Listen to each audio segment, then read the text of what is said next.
जय श्री कृष्ण मित्र, मैं प्रियंका स्वागत करती हूँ आपका जीवन और अध्यात्म में। मित्र, मेरी कहानियाँ कर्म से संबंधित और धर्म से संबंधित होती हैं।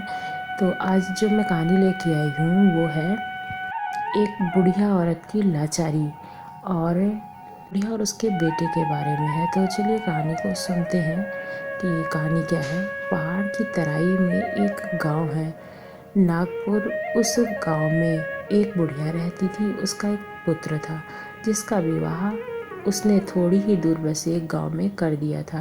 एक दिन बुढ़िया ने अपने बेटे रामू से कहा, बेटा, अब मुझसे घर का कामकाज नहीं होता है, तुम जाकर बहू को लिवा लाओ, मुझे बुढ़ापे का सहारा मिल जाएगा। रामू माँ की बात सुन अपनी बहू को लिवाने ससुराल चला गया। के ससुराल के बीच में घना जंगल था। जब वह जंगल के बीच में जा रहा था तो उसने देखा कि रास्ते के किनारे पेड़ के गिरे पत्ते, फूलों आदि से आग लगी हुई है और पास ही पत्तों की जलती आग के बीच एक बिल है जिसमें एक सांप बार बार अपना सिर निकाल रहा है, पर आग की गर्मी से निकल नहीं पा रहा है। बुढ़िया के बेटे को आता देख नाग जोर से चिल्लाकर बोला कि हे भाई, मुझे इस आग से बाहर निकालो, तुम्हारा बड़ा एहसान मानूंगी। बुढ़िया के लड़के ने कहा, तुम तो नाग हो, तुम्हें क्या भरोसा, तुम निकलने के बाद मुझे काट सकते हो। नाग ने कहा, कैसी बातें करते हो, तुम मेरी जान बचाओगे और मैं तुम्हें काट लूँगा? ऐसी बात सोची भी नहीं जा सकती है। नाग के बार बार आग्रह करने पर लड़के को दया आ गई और उसने लाठी की मदद से नाग को आग में से निकाल दिया।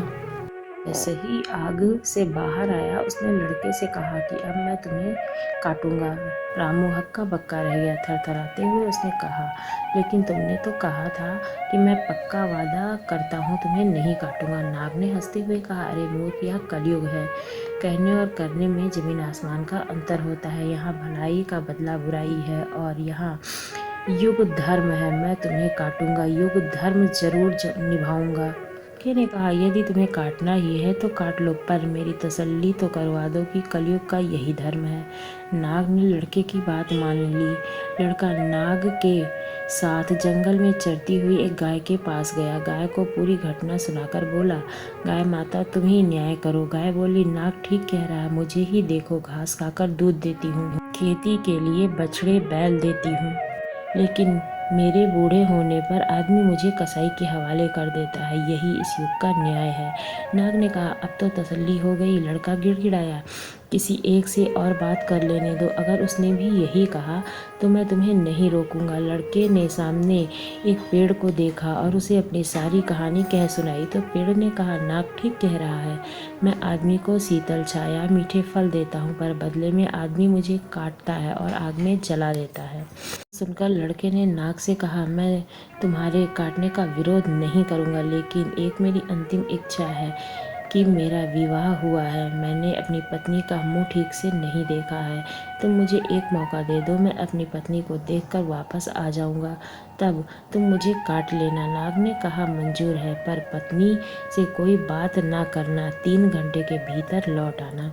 का अपने ससुराल पहुंचकर कुछ कदम दूर ही था कि देखा उसकी पत्नी दरवाज़ा साफ कर रही थी। उसे देखकर उनकी आंखों में आंसू गिरने लगे। उसकी पत्नी उसे इस तरह देखकर अवाक रह गई। वह कुछ पूछती इससे पहले ही लड़का वापस चल दिया। पत्नी ने सोचा, जरूर कोई विपत्ति आई है। वह भी पीछे पीछे चलकर नाग तक पहुंच गई।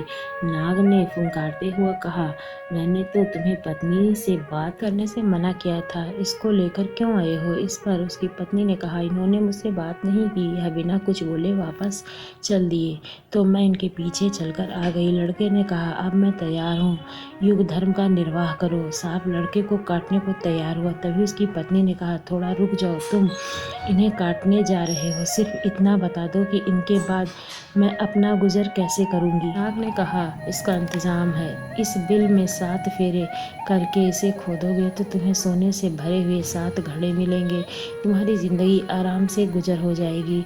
लड़के की पत्नी ने कहा, मैं तुम्हारी बात पर कैसे विश्वास कर लूँ। मेरी तसल्ली के लिए 7 फेरे लेकर बिल खोद लेने दीजिए। नाग लड़की की बात मान गया। लड़के की पत्नी बिल के फेरे लेने लगी। 7 फेरे पूरे होते होते उसने अपने पति के हाथ से लाठी छीन कर उस नाग के सिर पर जोर से दे मारी। नाग छटपटाने लगा। वह लड़की से बोला, तुम तो बड़ी धोखेबाज निकली। तभी उसकी पत्नी ने कहा, क्षमा करना नाग देवता, मैं तो आप ही की तरह बात कर रही हूँ। कि यहाँ पर भलाई का बदला बुराई से मिलता है। हमें आपने इतना बड़ा खजाना बताया, लेकिन हमें भी तो कलयुग का धर्म निभाना पड़ा और आपके प्राण लेने पड़े। नाग का निर्जीव शरीर एक और धराशायी हो गया था। लड़का और उसकी पत्नी खजाना लेकर अपने गांव खुशी खुशी लौट आए। तरह से पत्नी ने पति की जान भी बचाई और उस बुढ़िया माँ की लाज रखी। उसके पुत्र को उसे वापस कर दिया और बुरे सर्प के साथ बुरा किया। इसलिए कोई भी अन्याय वाला धर्म कलयुग का नहीं है। आप अगर अन्याय करोगे तो आपके साथ अन्याय होगा, और अगर न्याय करोगे तो न्याय होगा। अच्छे के साथ अच्छा ही होता है, बुरे के साथ बुरा ही होता है। आपको कहानी कैसी लगी ज़रूर बताइएगा।